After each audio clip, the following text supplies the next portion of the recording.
Welcome to Kemi Talk Stories. I'm Dr. Kemi Olunlayo, the great journalist of Nigeria. Well, Kemi Talk Stories is going to feature real life stories that I got involved in, knew about, and witnessed. Very interesting stories that you need to hear in all walks of life. We start tonight, the 19th of November 2019. The first story is about Wizkid, Ayo Balogun.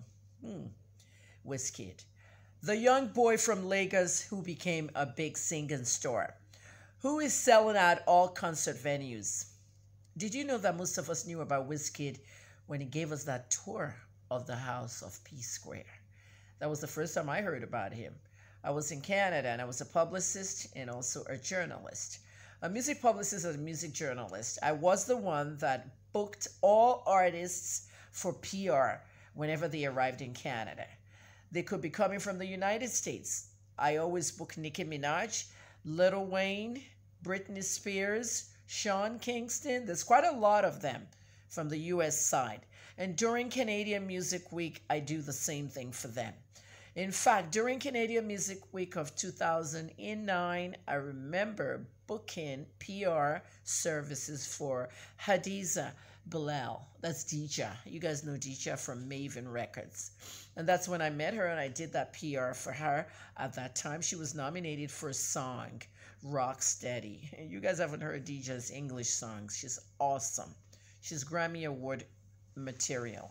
Anyway, she was nominated for the CRMA, Canadian Radio Music Awards. Now, other artists will come into Canada. They could be from Nigeria, and I'm the same person that will book them. What's a PR interview? When you arrive in Canada for your concert, the first thing you do is you check in your hotel. Then you want to meet the media. The Canadian media, they interview you. They put you in their papers, their TV, their radio, and whatnot. And you might even visit a few radio stations while you're in town. And that's what I did. My standard fee, $5,000, okay? The promoters usually called me, okay? And if it's a Nigerian artist, they call me, I book them.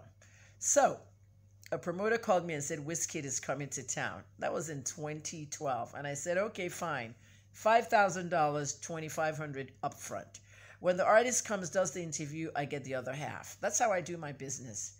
Well, Wizkid came from Nigeria. At the time, he had some hits on the radio in Nigeria and around the world. But the biggest global hit at that time was Kwakuruma.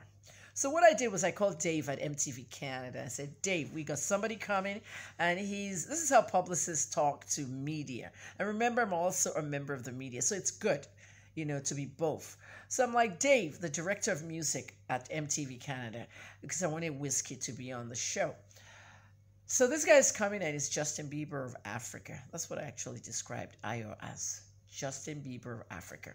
He said, okay, send me 4 songs, 2 videos, 4 songs. Just send me his stuff. Let me see. All right. Now, remember, guys, MTV Canada, a predominantly white staff. Maybe there's only 2 black people in the whole of MTV Canada. I now send the music. I sent a couple of tracks, a total 4, and I sent Bakuruma. 3 days later, I called Dave. Dave, did you see the videos yet?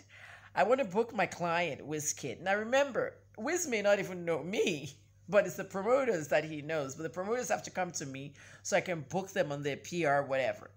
So Dave calls me back and says, oh my God, Kemi, Pakurumo, that video is awesome. Is that how you guys throw money in Nigeria? Is that how you guys really party? I said, yes, that's how we do it. I said, okay, Dave, what's it? You like the video? Okay, well, he's coming. Let's book him on the show. And this is a 4 o'clock show, 4 to 6. It's like, do you know that show called 106 in Park in New York, where BET used to have all the hip hop artists come and they'll be there, they'll talk, they'll perform. It's like that in Canada, that kind of 4 to 6 show, and an artist comes. So anyway, I just told him just to be, the chairman of BET said once to everybody that music is universal. Anybody can be booked in any station. I mean, that ruckus started after Justin Bieber was nominated for a BET Award and people got mad and all that stuff. Music is universal. Okay, so I want to really know what Debbie said. All right, so Dave, tell me about the Pacquiao video. What did you see in there? This is how a white man, a white Canadian, Oyibo Canadian, actually described Wizkid's video to me. Well, in Pacquiao, it looks like the lady who was the secretary in the office was doing bookings for artists, and she messed up a booking.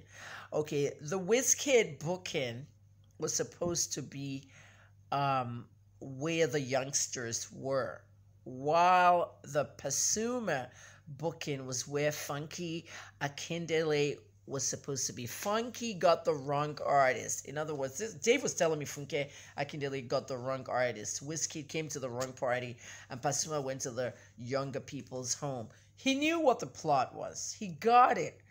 He liked how they were dancing. He liked how people were throwing money. And this is very new to Canadians. So Dave's like, we're booking him. Okay, so the next thing I did was I called the promoter and said, we're in. We're done. Suddenly Monday came, Wizkid didn't show up. Oh my God. 2 hours to the show, I still didn't see Wizkid. Called the promoter, he told me that they're still in New York, their flight is running late. They're doing a track with Akon and Busta Rhymes. Oh my God, what was going on? Wizkid didn't show up. Showtime, Dave calls me and said, Dave, we have a problem. Flight's delayed, still in the studio. Let's book him on Monday. They love Wizkid that much. They wanted him back on Monday. So I called the promoter. I said, you guys go Friday, Saturday. He's coming on the show on Monday. Remember, I've collected $2,500 and I just want to get my other half. I do this stuff very well. Okay, PR is my second degree, first class. And I know music PR more than anything. I know everybody's calling me, oh, please do my PR. I don't have the time now. I don't do that stuff anymore. I'm more like a digital creator now.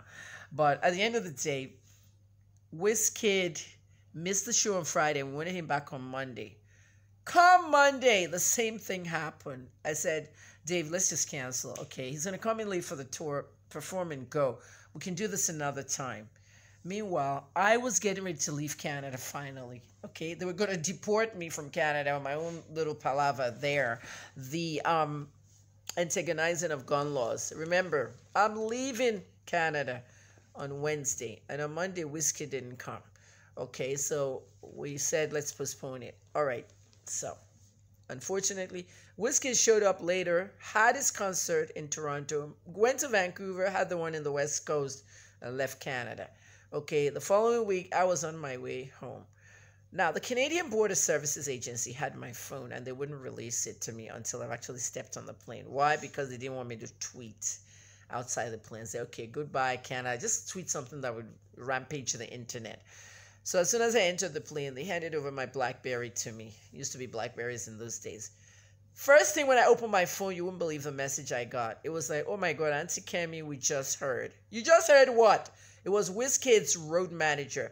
We just heard that Wiz was booked on MTV Canada, even twice, and nobody told us. I'm like, what? What do you mean nobody told you? The promoter had told them that Kemi booked them twice to come on MTV Canada, and the manager did not tell him. The manager of Wizkid at the time was a young lady called Osage. And you guys may know Osage on your side here in Nigeria because that was Wiz's manager. The young lady that introduced Wiz to Banky Wellington. The young lady that brought Wiz to EME.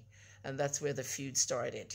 Very sadly, they were having some internal feuds and Wiz wanted to get rid of Osage, okay, and move on with his own career and his life. Whatever happened between Banky Wellington, the owner of EME, co-owned with a pilot, okay, Tunde Demoran, who's Tools, the OAP's husband, okay? Tools' husband and Banky owned EME. Whatever was happening between the logistics of their relationship over there and the woman that brought Wizkid to Banky, the whole thing collapsed. And then I arrived in Nigeria to actually see the real deal in what was going on. And there was a magazine called Hip TV Magazine, Hip Hop World or something. And they had a blog and they were blogging about this stuff. So I arrived in Nigeria and I'm like looking at all the drama and I said, wait a minute, this is my side of the drama. So much was unraveling. Then I discovered that Wiz and Osage had an internal issue going on. And she purposely denied him an opportunity of being on MTV Canada, which I felt was perfectly wicked. It was so wicked. even if you're going to be fired or he doesn't want your services anymore, to deny that somebody wanted to book him on a big media platform was wrong. Anyway, everybody left. He left Yemi, started Starboy, and people laughed at him that Starboy cannot get anywhere. Wiz cannot make it on his own. Banky Wellington was the one that put him together. He cannot possibly succeed on his own. I watched the whole thing unfold, and it's really a shame because I never got to meet Ayo in Canada, when he came. So I had already left. He did come, do the concert, and he went promptly. Ayo has since been to Canada and tours. The rest is history. Big fan base, huge. He doesn't have to go to MTV Canada. They'll come to him. And everybody knows how big Wizkid is today. It really sad when you look at these things that happen in the industry. I'm telling this Kemi Talk stories because they're stories that I experienced or I was part of or I saw happen as a journalist. Instead of just telling you all this journalist stuff, I'm not a journalist practicing conventionally anymore. I'm just going to be doing digital creations, and this is part of it. So, the rest is history is what we say. Today, Wizkid is the number one, the leading artist in Nigeria, if possible, Africa. BET tweeted at his concert, the Starboy Fest. The same Starboy that they say would never make it. BET tweeted, tonight is not about Wizkid, it's about African music. And that's Kemi Talk stories about Ayo Balogun. Wizkid Ayo. Okay, on Instagram, Wizkid, everywhere. Wizkid Ayo, I think Twitter and everywhere, Ayo, more on share with me. So that's any time for me. Party ten she, you think Portugal. Okay, me not fair party. Show can wag baby. Naira, that show you're having on the 7th of December. In hotel, you do to my wag baby. Naira wants me to come to his concert. I want to go actually, but logistics are still out there. I might not be in town. I might be in town. TY is launching $49.99 in Abuja that very same week. Cardi B is coming to. Everybody's just everywhere. You know what I mean? But at the end of the day, guys, this Kemi Talk Stories talks about the story of Wizkid. Should I be doing this on an audio, video, or even write a book? That's Kemi Talk Stories. The next story coming up. Thanks for watching. November 19th, 2019.